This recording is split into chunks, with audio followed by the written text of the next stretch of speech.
이 아침 하나님께서 주시는 말씀 시편 79편 1절에서 13절 말씀입니다.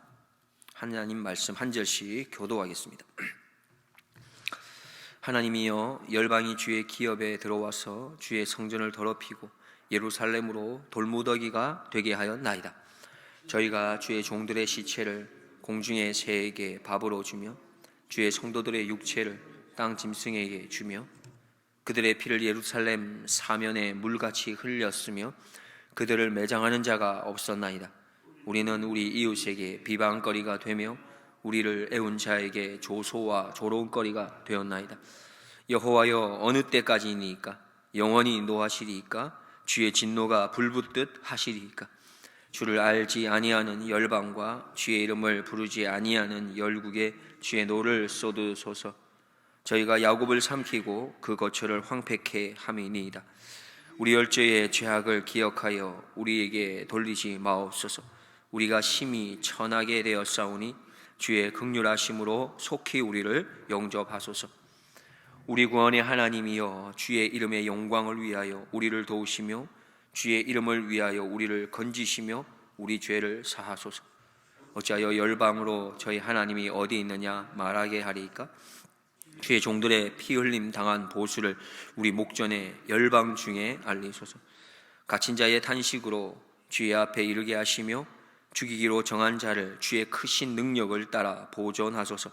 주여, 우리 이웃이 주를 회방한 그 회방을 저희 품에 7배나 갚으소서. 함께 보겠습니다. 그러하면 주의 백성 곧 주의 기르시는 양된 우리는 영원히 주께 감사하며 주의 영예를 대대로 전하리이다. 아멘. 오늘 본문 79편은 공동체의 애가라고 불려집니다.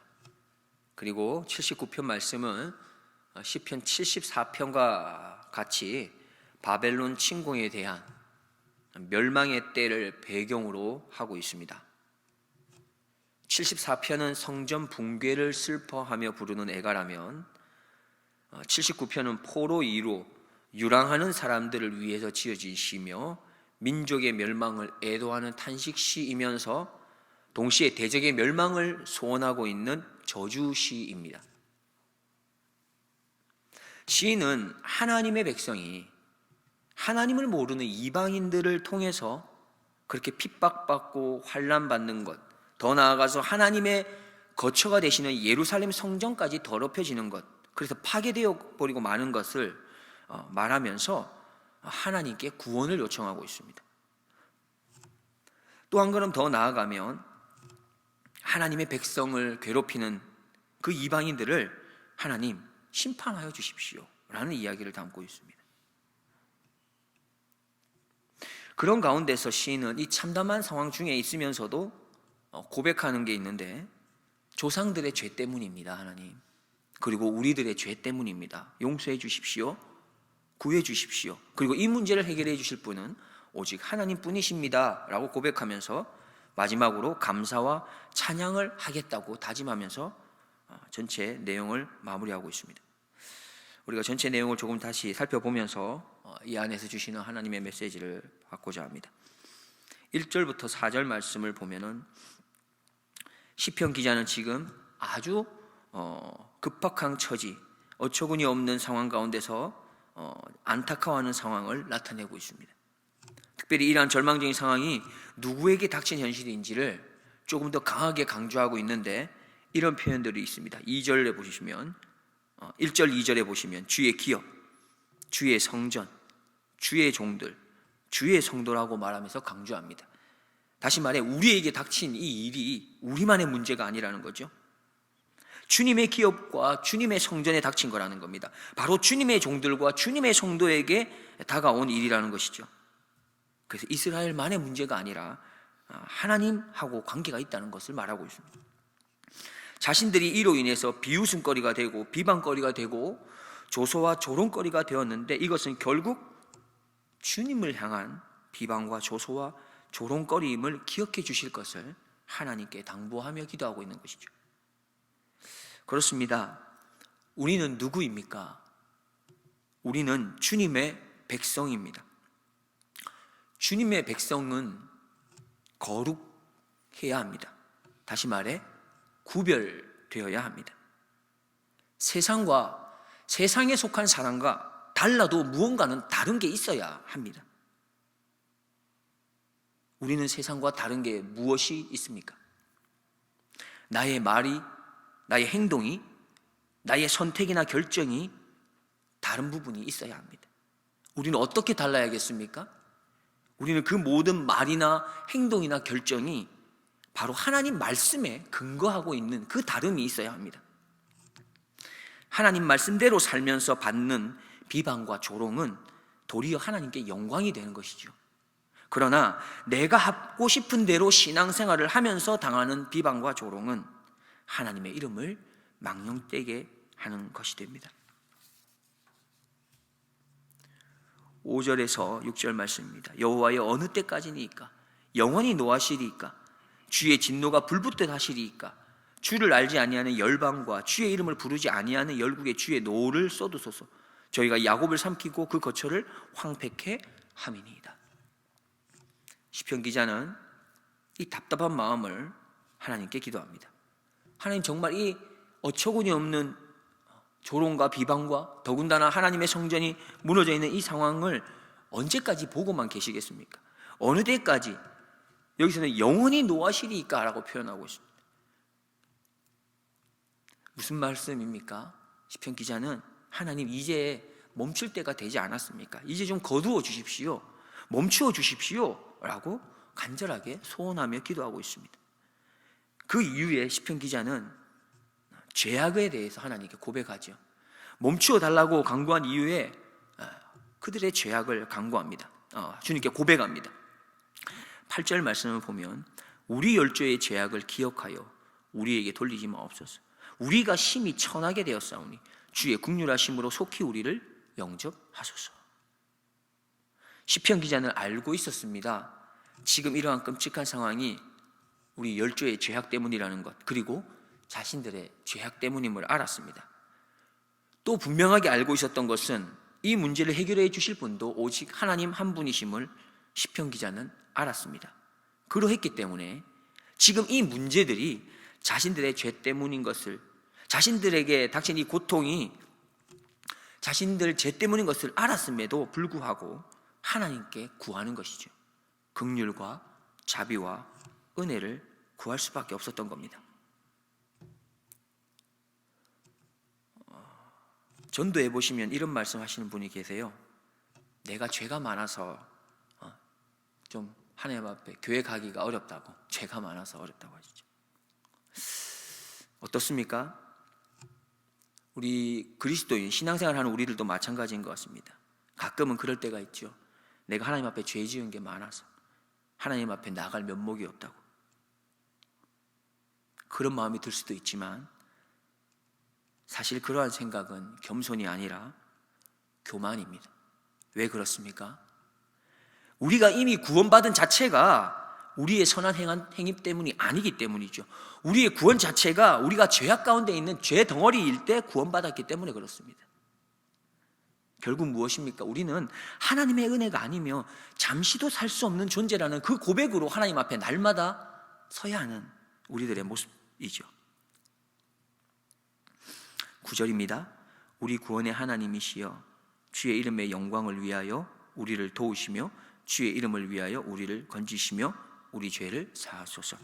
시편 기자는 자신들 이스라엘을 향한 하나님의 그 긍휼과 자비를 간구하면서 뭐라고 하냐면 우리의 죄를 사해 주시는 게 결국 주님에게 영광이 되는 것입니다. 하나님, 우리가 비방과 조롱과 이런 것들로 벗어나게 하시는 것이 하나님에게 영광이 되는 일입니다. 하나님, 우리를 도와주십시오. 죄 용서해야 할 만한 당위성을, 지금 고통에서 건져주심에 대한 그 당위성을 하나님께 호소하고 있는 것이죠. 10절에서 12절입니다.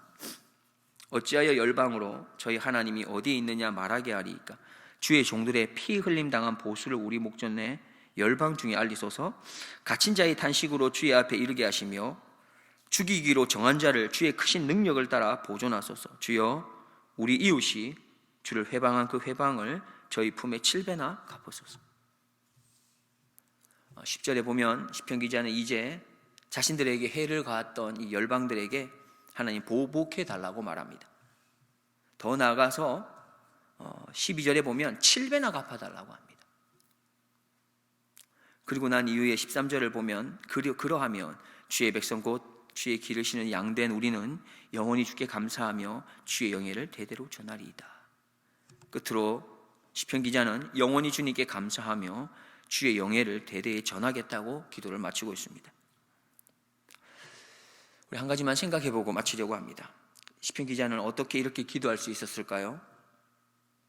이렇게 자신 있게 기도를 올릴 수 있었던 것은 어떠한 이유이겠습니까? 이 시인은 이스라엘이 반드시 회복될 것이라는 확실한 소망을 가지고 기도하고 있습니다. 반드시 회복될 것이다 라고 하는 소망을 가지고 기도하고 있습니다.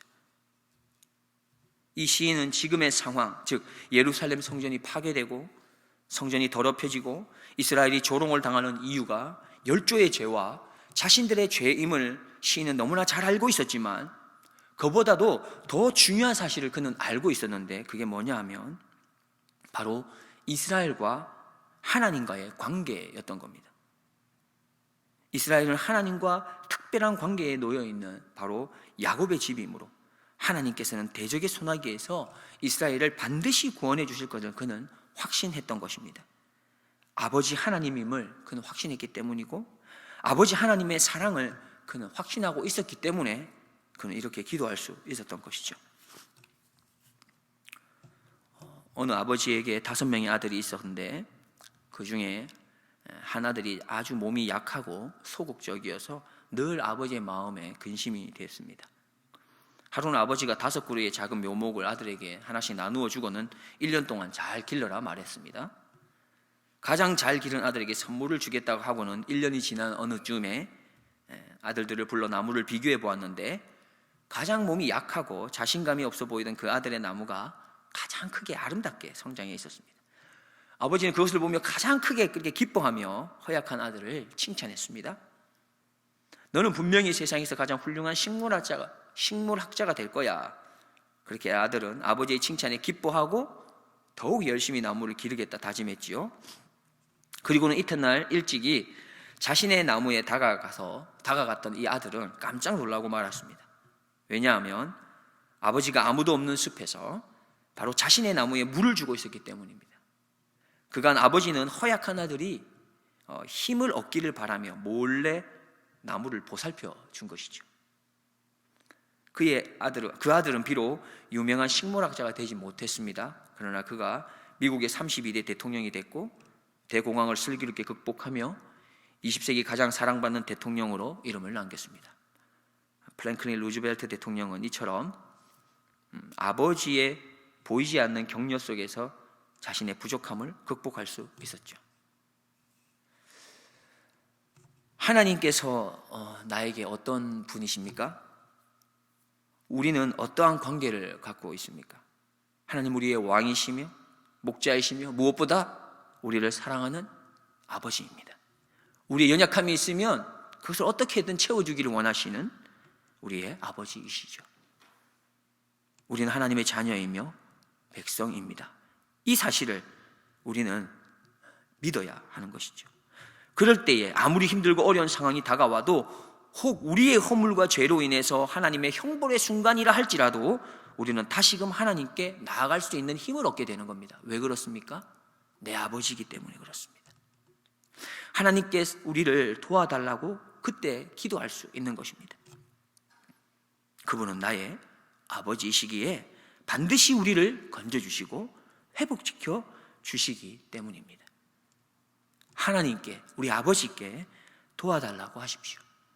반드시 하나님께서 도와주실 것입니다. 기도하겠습니다. 하나님 아버지, 오늘도 우리에게 새로운 생명을 주시니 감사합니다. 하나님, 오늘 말씀을 통해 하나님의 이름을 영화롭게 하는 삶을 살라고 하십니다. 하나님, 소원합니다. 나의 생각과 말과 행동이 하나님 앞에서 거룩하게 해 주옵소서.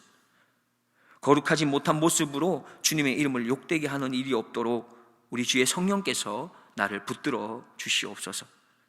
감사하옵고 나의 길이요 진리요 생명이 되시는 예수 그리스도의 이름으로 기도드리옵나이다. 아멘.